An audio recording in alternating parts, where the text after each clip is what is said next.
Hey, what's up guys? Andy here, and today we're reviewing over Boruto, A New Ordinary, episode 92.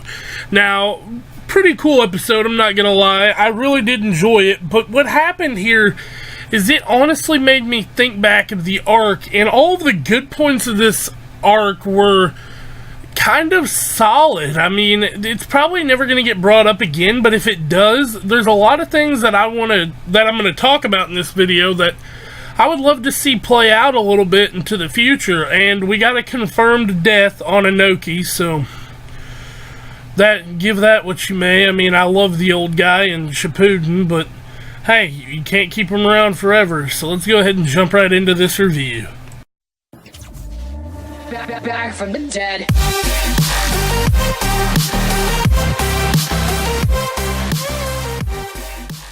Start things off paranormal with our intro here, and this is my first time watching the intro in full HD, and it looks really nice.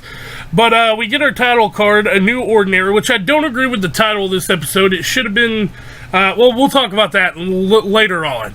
But the episode starts off with them announcing, Lord Ohnoki is dead, and the 5 Kage are attending his funeral. So we cut over to, they're all heading back to the village, and we cut over to Inogen, who's like really sad, and we get the flashback of him making the gravesite for his little pal Akuda. And he shows this picture, and like at this point I got really upset because Inogen is my favorite character out of the bunch, and it was just really cute. And I know it was petty to get sad over, but we cut over to his funeral, and there's a lot of little stuff going on, and the Tsuchikage says, "I wish I could have done more."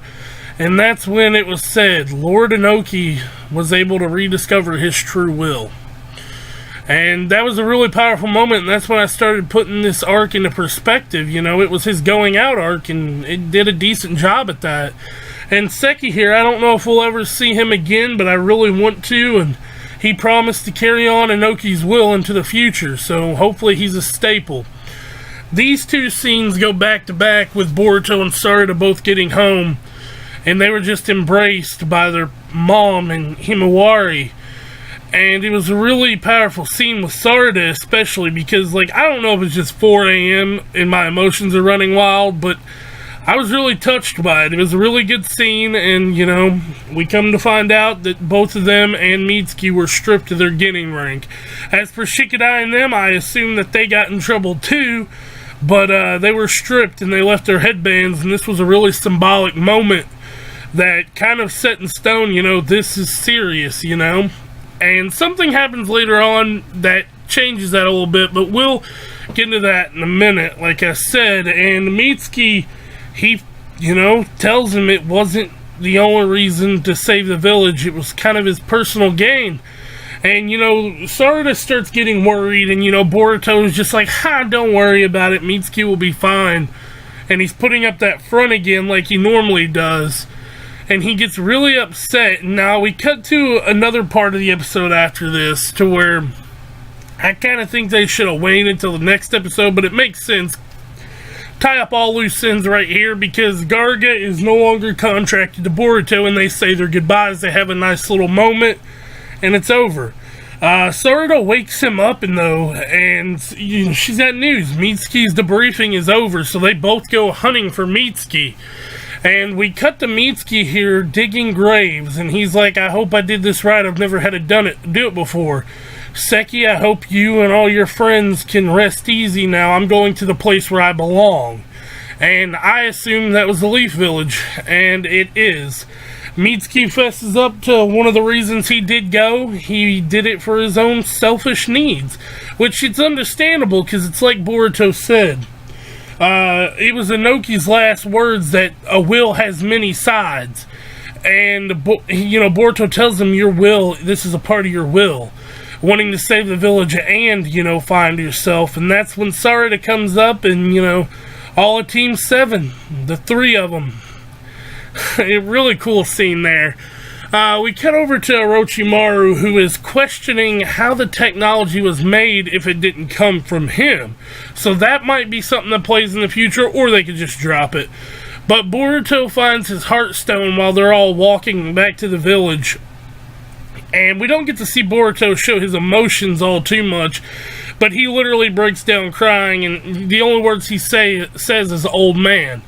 We cut away from there, and we go into Naruto's office, where Konohamaru is pleading the case to give them another chance, and that's when the Tsuchikage comes in, and she wants to thank them for, saving her village.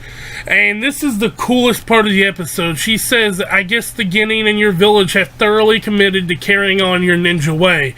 And that's when Shikamaru's like, well, she couldn't say it more obvious. And they have been reinstated as Genin. So it ties up all the loose ends, because this was the filler arc, so to speak. But this is by far one of my favorite episodes, I'm not gonna lie. And, we get this scene of Mitsuki here saying Team 7's back in action. And the last scene is his bedroom with all the pictures of the guys, and that's the end of the episode. So it was a really powerful episode, honestly, that wraps up this arc perfectly. Ties up all loose ends that could affect later on in the story, except for the Orochimaru thing. Other than that, Garga's contract's over. Ohnoki's dead, which has to be canon.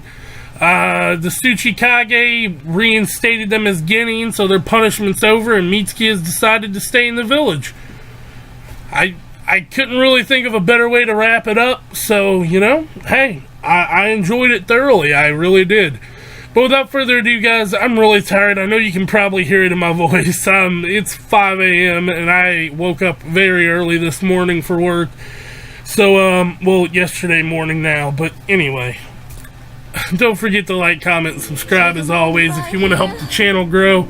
And I'll catch y'all next time. Peace out.